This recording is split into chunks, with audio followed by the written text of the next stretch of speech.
ये 400 पार का नारा इसीलिए दे रहे हैं कि संविधान को मिटा सके, संविधान को ख़त्म कर सके। और इनके नेताओं ने बड़े मन से कहा भी है, तो इसका जवाब ये जयपुर ग्रामीण और पूरे देश की जनता इस 2024 के लोकसभा चुनाव में। लेकिन मैं आपको इस बड़े जिम्मेदारी से आपके चैनल के माध्यम से कहना चाहता हूँ कि देश के अंदर जनता जनार्दन होती है, ये तय करेंगे कि इनका जनप्रतिनिधि कौन बनेगा। ये जिसको वोट देंगे वो चुनकर जाएगा। ये एक अहंकार झलकता है इन बातों से।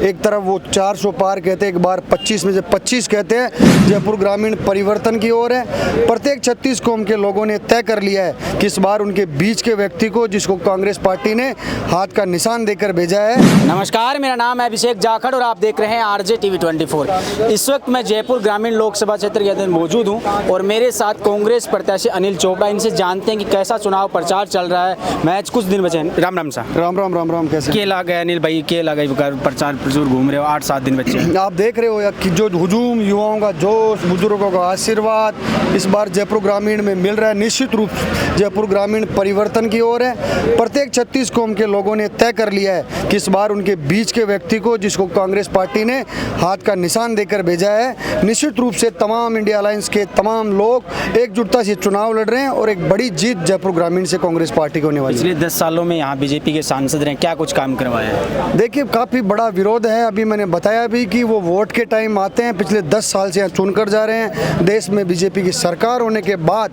जयपुर ग्रामीण में ऐसा कोई विकास का काम नहीं हुआ। और विकास का काम तो दूर, वो आके इन जनता की सूद भी नहीं ली। बहुत आक्रोश है, बहुत रोष है। और इन्होंने इस बार तय कर लिया है कि इस बार अन्य अगर कोई राजनीतिक दल भी इनके बीच आएगा तो उसको समझाए कि कहेंगे कि इस बार हम अनिल चोपड़ा को मौका देंगे। एक तरफ मोदी जी तो कह रहे हैं 400 पार का नारा दे करके इस बार 400 पार। देखिए, ये एक अहंकार झलकता है इन बातों से। एक तरफ वो 400 पार कहते हैं, एक बार 25 में से 25 कहते हैं। लेकिन मैं आपको इस बड़े जिम्मेदारी से आपके चैनल के माध्यम से कहना चाहता हूँ कि देश के अंदर जनता जनार्दन होती है, ये तय करेंगे कि इनका जनप्रतिनिधि कौन बनेगा। ये जिसको वोट देंगे वो चुनकर जाएगा। और इस लोकतंत्र की यही खूबसूरती है।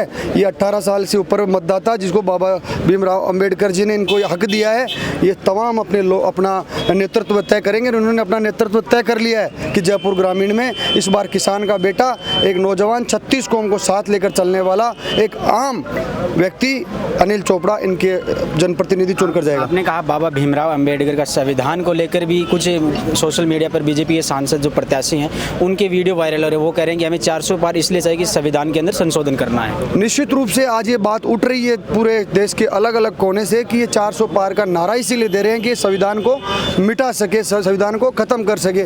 और इनके नेताओं ने बड़े मन से कहा भी है, तो इसका जवाब ये जयपुर ग्रामीण और पूरे देश की जनता इस 2024 के लोकसभा चुनाव में देगी। आपके क्या एजेंडे होंगे? देखिए, मैं 2 मेरे मुख्य एजेंडे लेके चल रहा हूँ। एक किसानों का, कि किसानों की सबसे बड़ी मांग जो MSP को लेके किसान देश की चारों तरफ बॉर्डर पे आंदोलित है, उनके लिए अगर इनका किसान का बेटा चुनकर जाएगा तो सबसे पहले MSP के लिए देश की लोकसभा में बात रखूंगा। और दूसरा, नौजवानों की बात, अग्निवीर जैसी स्कीम लाकर इन नौजवानों के भविष्य को कुठाराघात करा गया, उसके लिए मैं नौजवानों की इस बात, अग्निवीर जैसी स्कीम को हटाने के लिए मैं लोकसभा में आवाज उठाऊंगा। मेरे साथ अनिल चोपड़ा जो कांग्रेस प्रत्याशी हैं। अब ये देखना दिलचस्प होगा कि इस बार दिल्ली यहाँ जयपुर से किसको भेजते हैं यहाँ की जनता जनार्दन। आप जुड़े रहिए मेरे साथ आरजे टीवी 24 पर चुनावी यात्रा को लेकर। फिर मिलते हैं किसी चौपाल में, तब तक के लिए मुझे दीजिए इजाजत। नमस्कार, राम राम सा।